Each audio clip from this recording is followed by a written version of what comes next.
Guys, in this video, I will show you how you can make your profile public on Valorant so others and you can see the stats in game if you have a tracker. It's quite easy and straightforward, so without further ado, let's get started. First of all, open up your browser and then you need to go to the website that's called dac.gg, right? And once you're on this website here, then you need to select Valorant and then you need to sign in with your Riot ID. So press on that.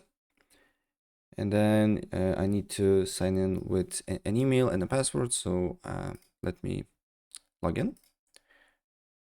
And once I'm logged in, I will show you what you need to do here next. So I just logged in. And once I'm logged in, then you should see your account.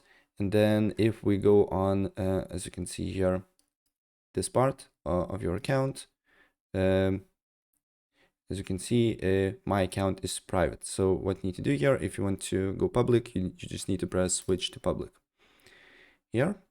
And then we need to wait a couple of seconds here. And as you can see here, now my profile is public. So yeah, that's pretty much it. If I help you out, please press like button and subscribe for more. Take care. Bye.